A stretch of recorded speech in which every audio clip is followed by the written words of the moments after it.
जिले की हलचल।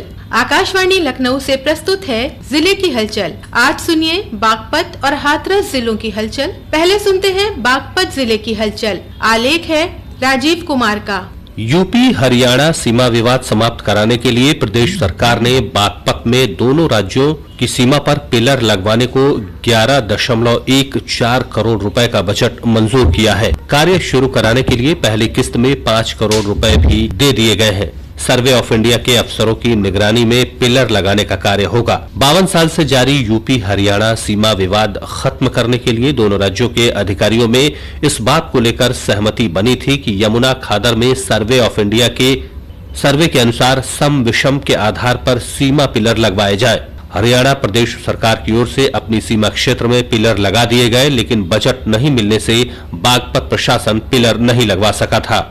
अब शासन की इस पहल से बागपत के किसान खुश नजर आ रहे हैं।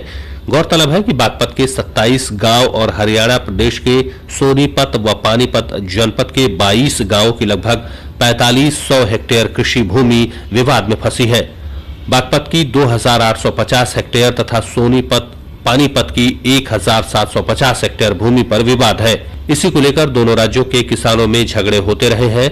पिलर लगने के बाद विवाद समाप्त हो जाएगा। 14 अप्रैल को प्रधानमंत्री नरेंद्र मोदी के दिल्ली देहरादून कॉरिडोर के लोकार्पण से बागपत की तरक्की में एक और नया अध्याय जुड़ गया।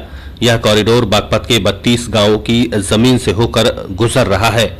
दिल्ली देहरादून कॉरिडोर के लिए वर्ष 2021 में भूमि अधिग्रहण की कार्रवाई ने रफ्तार पकड़ी थी। कॉरिडोर में 32 गांवों के 5286 किसानों की 292 हेक्टेयर भूमि गई है। किसानों को 824 करोड़ रुपए का मुआवजा वितरित किया गया है। कॉरिडोर के निर्माण से शिक्षा, व्यापार, कृषि आदि क्षेत्रों में विकास के रास्ते खुलेंगे। ओलंपिक कांस्य पदक विजेता और 6 बार की विश्व चैंपियन मुक्केबाज मैरी कॉम मिशन शक्ति के नए फेज के शुभारंभ पर बागपत की देसी गुड़िया नन्ही कली के अनावरण कार्यक्रम में पहुंची। इस दौरान मैरी कॉम ने कहा कि आयु सीमा ने उनका सपना तोड़ दिया। वह ओलंपिक स्वर्ण पदक जीत सकती थी, लेकिन चोट और आयु सीमा के कारण यह संभव नहीं हो पाया। लेकिन उन्होंने हिम्मत नहीं हारी है। वह ऐसे बॉक्सर तैयार करेंगी जो उनका यह सपना पूरा करेंगे। जिलाधिकारी अस्मिता लाल ने बताया कि देसी गुड़िया नन्ही कली एक संदेश है। यह स्थानीय महिलाओं के हाथों से बनी है। हर गुड़िया की अपनी एक कहानी है। इसका संदेश है कि हर लड़की खास है। हर लड़की को सपने देखने का हक है। उन्होंने कहा कि हर बेटी का उत्सव मनाएं, उन्हें शिक्षित और सशक्त करें। इस अवसर पर नन्ही कली पर आधारित विशेष पुस्तिका का विमोचन और डॉक्यूमेंट्री का प्रदर्शन किया गया।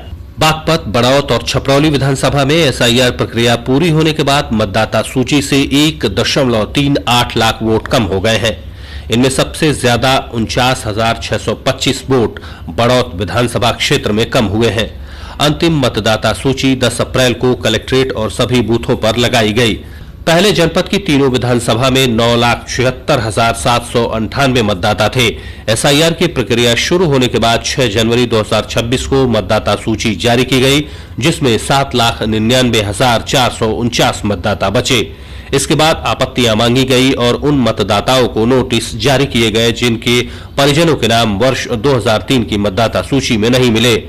उनके नाम व पता समेत अन्य जानकारी ठीक नहीं थी। ऐसे 2,26,277 मत थे जिनके पास नोटिस भेजे गए। इनमें से जितने मतदाताओं ने कागजात जमा कराए उनके नाम सूची में शामिल किए गए। इस तरह अब जारी हुई सूची में 8,38,375 मतदाता हो गए हैं।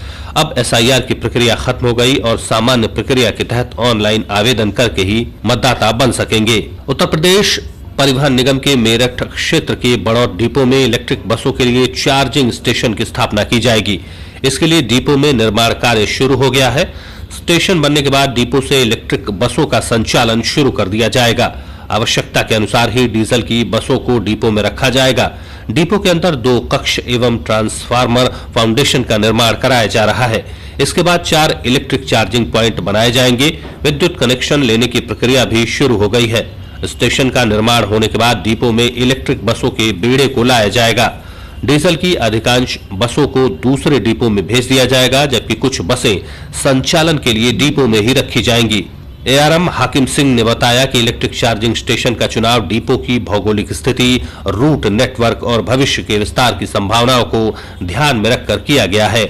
डिपो से चलने वाली इलेक्ट्रिक बसें यात्रियों को तेज, सस्ता और पर्यावरण के अनुकूल परिवहन सुविधा देंगी।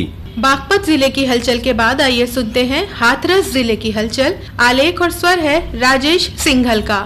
हाथरस जिले में सीएम डैशबोर्ड के अंतर्गत विकास कार्यों में खराब रैंकिंग से संबंधित विभागों की प्रगति की समीक्षा बैठक कलेक्ट्रेट सभागार में करते हुए जिलाधिकारी अतुल बस ने संबंधित विभागों के अधिकारियों को रैंकिंग में अपेक्षित सुधार लाने हेतु प्रभावी कार्रवाई सुनिश्चित करने के निर्देश दिए। बैठक के दौरान जिलाधिकारी ने कहा कि मुख्यमंत्री डैशबोर्ड शासन की प्राथमिकताओं से जुड़ा एक महत्वपूर्ण प्लेटफॉर्म है, जिसके माध्यम से प्रदेश सरकार द्वारा विकास कार्यों की नियमित निगरानी की जाती है। ऐसे में किसी भी विभाग की खराब रैंकिंग जनपद की समग्र प्रगति को प्रभावित करती है। बैठक के दौरान जिलाधिकारी ने कहा कि आयोग से प्राप्त संदर्भ आरटीआई प्रकरण, RGRS पोर्टल तथा जनता दर्शन के माध्यम से प्राप्त शिकायतों का निस्तारण शासन की सर्वोच्च प्राथमिकता में शामिल है। उन्होंने स्पष्ट किया कि किसी भी माध्यम से प्राप्त शिकायतों के निस्तारण में किसी प्रकार की लापरवाही स्वीकार नहीं की जाएगी। यदि किसी स्तर पर शिथिलता या लापरवाही पाई जाती है तो संबंधित अधिकारियों की जिम्मेदारी निर्धारित करते हुए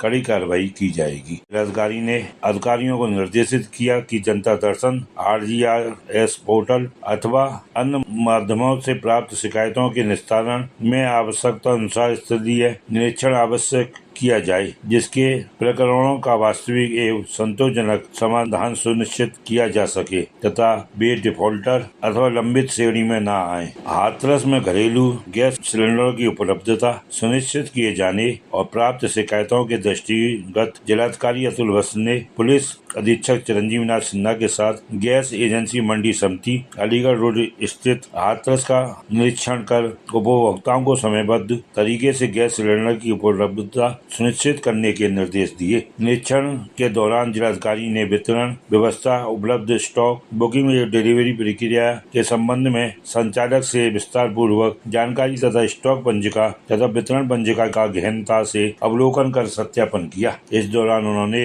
मौके पर उपस्थित उपभोक्ताओं से संवाद कर उनकी समस्या की जानकारी प्राप्त की। हाथरस शहर में एंटी करप्शन टीम ने नगर पालिका परिषद कार्यालय की एक महिला कर्मचारी को 5,000 की रिश्वत लेते रंगे हाथ गिरफ्तार किया है। सोनिया सिंह नाम की इस महिला कार्मिक ने प्रधानमंत्री आवास योजना की फाइल को आगे बढ़ाने के नाम पर यह रिश्वत ली थी। ये महिला शिकायतकर्ता की सूचना पर एंटी करप्शन टीम ने यह कार्रवाई की है। विशेष प्रांगण पुनर्निरीक्षक कार्यक्रम 2026 के अंतर्गत अंतिम मतदाता सूची के प्रकाशन के अवसर पर राजनीतिक दलों के प्रतिनिधियों के साथ जिलाधिकारी, जिला निर्वाचन अधिकारी अतुल बस की अध्यक्षता में महत्वपूर्ण बैठक सम्पन्न हुई। जिला निर्वाचन अधिकारी ने उपस्थित समस्त राजनीतिक दलों के प्रतिनिधियों को अंतिम निर्वाचन नामावली की प्रतियां उपलब्ध कराई। जिला निर्वाचन अधिकारी ने विशेष प्रांगण पुनर्निरीक्षण कार्यक्रम 2026 के अंतर्गत अंतिम मतदाता सूची से संबंधित प्रक्रिया का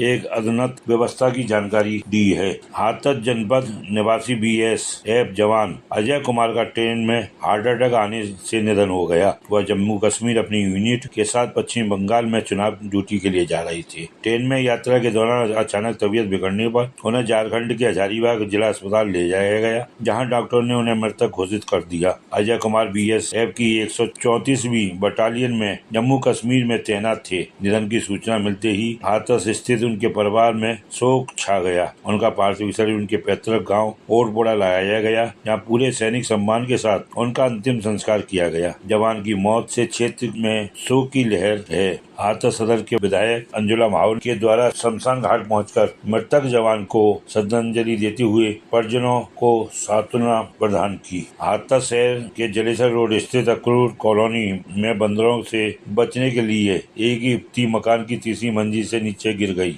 और उसकी दर्दनाक मौत हो गई। स्थानीय लोगों ने इस हादसे को लेकर गुस्सा है। उन्होंने बंदरों को न पकड़े जाने पर तथा इस घटना पर नाराजगी व्यक्त की है।